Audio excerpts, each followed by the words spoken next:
देखिए, सबसे पहले तो उन पुलिस कर्मियों को बधाई जिन्होंने पकड़ा।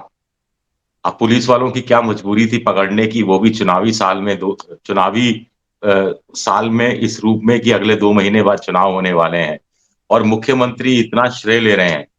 तो मुख्यमंत्री को फिर उस मामले में भी कार्रवाई करनी चाहिए थी जब बीजेपी का समर्थक एक ठेकेदार ने आत्महत्या कर ली थी और आत्महत्या करने से पहले लिखा था कि उससे ना केवल रिश्वत मांगी जा रही है बल्कि बहुत ज्यादा कमीशन मांगा जा रहा है, करीब 40% कमीशन मांगा जा रहा है। यानी उस ठेकेदार को कमीशन देने में कोई प्रॉब्लम नहीं थी, रिश्वत देने में प्रॉब्लम नहीं थी। बस फर्क ये था कि इतना ज्यादा कमीशन मांगा जा रहा है और कुछ ठेकेदारों ने, कुछ बिल्डर्स ने कुल मिलाकर प्रधानमंत्री तक ये शिकायत भेजी थी। तो उस शिकायत का क्या हुआ, उस शिकायत पर मुख्यमंत्री बोम्मई ने क्या किया, कोई कदम उठाया, शिकायत की जांच की तो क्लीन चिट मिल गई या वो संदिग्ध कुछ लोग पाए गए और उसका भी खुलासा करना चाहिए। कुल मिलाकर जिस ढंग से राहुल गांधी और कांग्रेस के लोग 40% कमीशन वाली सरकार, मिस्टर 40% कहने लगे हैं, वो हम्म। बड़ा चुनाव में चर्चा का मुद्दा बन रहा है। अब मुद्दा बनेगा नहीं ये मुझे नहीं मालूम, या बीजेपी अपने हिंदुत्व की कार्ड से, लाभार्थियों की कार्ड से, प्रधानमंत्री के औरे से, प्रधानमंत्री के भाषणों से उसको ढक देगी, ये मैं आज की तारीख में नहीं कह सकता। लेकिन पाकिस्तान में आपको जानते हैं बेनजीर भुट्टो के जो पति जरदारी साहब, उनके लिए भी जब कहा गया था मिस्टर 10%, तो यहाँ तो हम्म। मिस्टर 10% की जगह 4 गुना हो गया, मिस्टर 40% हो गया है। तो ये अपने आप में पॉलिटिकल सर्किल में बड़ा चर्चा का और जनता के बीच में चर्चा का विषय बना हुआ है। इसका चुनाव में कांग्रेस कितना लाभ उठा पाती है कहना मुश्किल है, बीजेपी इसकी कितनी काट कर पाती है कहना मुश्किल है। और जिस ढंग से आपने खुद कहा कि मुख्यमंत्री अपनी खुद की पीठ ठोक रहे हैं, तो हो सकता है आने वाले दिनों में कुछ और ज्यादा उन्हें पीठ ठोकनी पड़े। देखिए, जहां तक कांग्रेस खेमे की बात है तो कांग्रेस में एकता की जरूरत है। सिद्धारमैया और डीके शिव कुमार के बीच में जब भारत जोड़ो यात्रा हुई थी, राहुल गांधी 18-20 दिन रहे थे, तब बड़ी एकता थी। सारी यात्रा के दौरान आपको ध्यान होगा कि एक तरफ सिद्धारमैया और एक तरफ डीके शिव कुमार खड़े दिखाई देते थे। अब क्या स्थिति है, अंदर खाने कह नहीं सकते। डीके शिव कुमार का कुछ दिन पहले मैं इकोनॉमिक टाइम्स में इंटरव्यू पढ़ रहा था जिसमें उन्होंने कहा कि हम एक हैं, सब कुछ हैं, लेकिन साथ ही साथ उन्होंने ये भी कहा कि मैं मुख्यमंत्री की रेस में नहीं हूं, लेकिन साथ ही साथ ये भी जोड़ दिया कि वैसे कांग्रेस को ये देखना चाहिए कि जब से मैं प्रदेश अध्यक्ष बना हूं, तब से कांग्रेस को ज्यादा कामयाबियां कर्नाटक में मिली हैं। तो इसके पीछे जो सांकेतिक अर्थ है वो आप निकाल सकते हैं, एक चीज। दूसरी चीज, जहां तक बीजेपी की बात है, येदियुरप्पा नाराज हैं।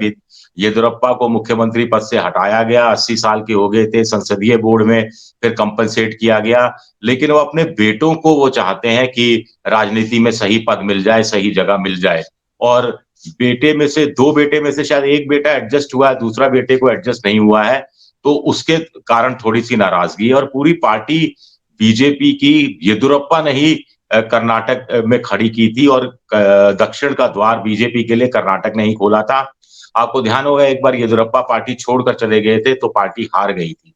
उसके बाद येदियुरप्पा को वापस लाना पड़ा था। बेलारी बंधु जो खान, ये जो रेड्डी बंधु की बात की, सुषमा स्वराज के जो धर्म भाई थे, इनके खिलाफ भी ईडी जांच कर रही है एक मसले में, और इससे भी ये नाराज हैं और ये बहुत पैसा पंप करते रहे हैं।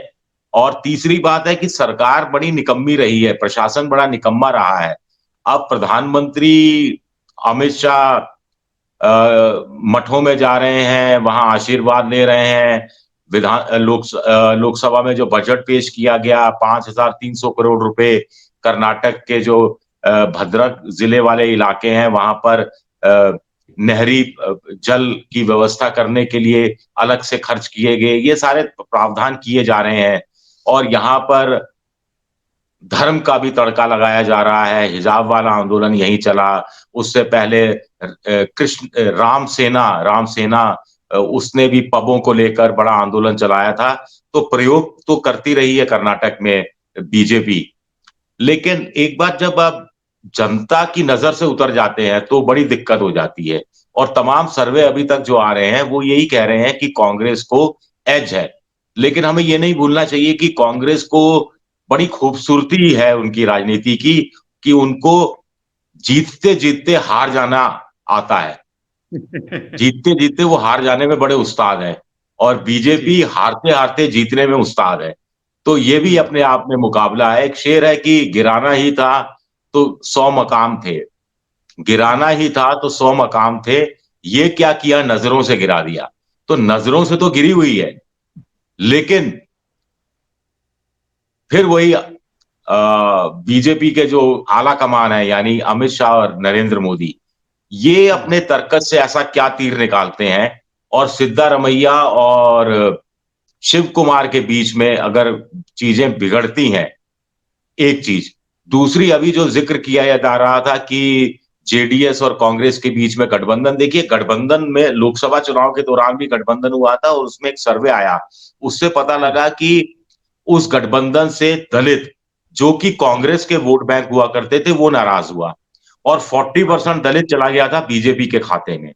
इसी तरह वोकल इंडिया 57% के आसपास बीजेपी के खाते में चला गया था, जो समझौता नहीं होता तो शायद उनके खाते में जाता।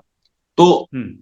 ये चीज भी देखनी जरूरी है। और कुछ लोग कहते हैं कि कांग्रेस इस कदर आत्मविश्वास से भरी है कि उनको लगता है कि जेडीएस के साथ गठबंधन करने की कोई जरूरत ही नहीं है।